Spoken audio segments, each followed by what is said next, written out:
ನಿನ್ನೆ ಆಗ್ಯದ ಅದ್ರ ಕಡೆಯಿಂದ ಏನಂದ್ರೆ ಸಹಿಸ್ತವ್ರ ಹೇಳ್ತಕ್ಕಂಥ ಅವರಿಗೂ ಕೂಡ ಇದ್ರೊಳಗೆ ನೇರವಾಗಿರೋದಂದ್ರೆ ಇದಕ್ಕೆ ಏನಿಲ್ಲ ಯಾರ್ದಾದ್ರೂ ತಪ್ಪದಂದ್ರೆ ಸೀದಾ ಬಲಿರಾಮ್ ಅವ್ರ ತಪ್ಪದ. ಕಲ್ಯಾಣ ಇಲಾಖೆ ಕಲ್ಯಾಣ ವರ್ಗಗಳ ಇಲಾಖೆದಾಗ ಹಿಂದುಳಿದ ಕಲ್ಯಾಣ ಇಲಾಖೆ ವರ್ಗದಾಗ ಏನಪ್ಪ ಅಂದ್ರೆ ಮೊದಲು ಏನದ 4ನೇ ತಾರೀಕಿಗೆ ಇವ್ರು ಚಾರ್ಜ್ ತಗೊಂಡಾರ. ಅದು ಮೊದಲನೇ ಫಸ್ಟ್ ಲಿಸ್ಟ್ ಏನದಂದ್ರೆ ಬಲಿರಾಮ್ ಅವ್ರು ಇದ್ದಾಗ DC ಮೇಡಮ್ ಅವ್ರದ್ದು ಜಿಲ್ಲಾಧಿಕಾರಿ ಅವ್ರದ್ದು 10ನೇ ತಾರೀಕಿಗೆ ಸೈನ್ ಆಗ್ಯಾರ. 10ನೇ ತಾರೀಕಿಗೆ ಸೈನ್ ಆಗ್ಯದ. ಇವ್ರು 4ನೇ ತಾರೀಕಿಗೆ ಚಾರ್ಜ್ ತಗೊಂಡಾರ.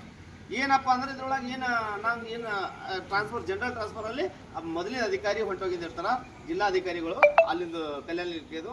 ಇವ್ರು ಏನಪ್ಪ ಅಂದ್ರೆ ಬೇಕಪ್ಪ ದುಡ್ಡು ಏನಾಗ್ಯದ ಅಂದ್ರೆ ಈಗ ವ್ಯವಹಾರ ಆಗ್ಯದ. ಮಕ್ಕಳ ಭವಿಷ್ಯ ಸರಿ ಚೆಲ್ಲಾಟ ಆಡ್ತಕ್ಕಂಥ ಯಾರಾದ್ರೂ ಇದ್ದಾರೆ ಬಲಿರಾಮ್ ಅವರು.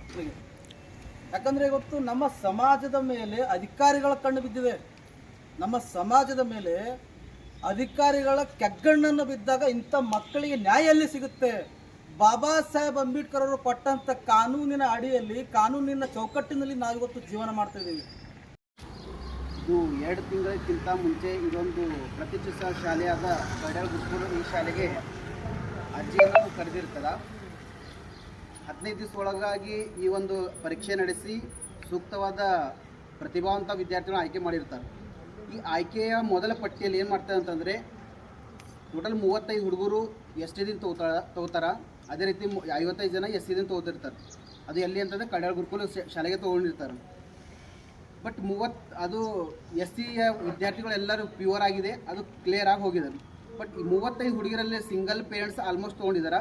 ಸಿಂಗಲ್ ಪೇರೆಂಟ್ಸ್ ತೊಗೊಂಡಿದ್ದಾರೆ ಅಂದ್ರೆ ಯಾರೋ ಇದರಲ್ಲಿ ಇನ್ವಾಲ್ವ್ ಆಗಿ ಇದಕ್ಕೆ ಸ್ಟೇ ಮಾಡಿ ಏನು ಮಾಡಿದ್ದಾರೆ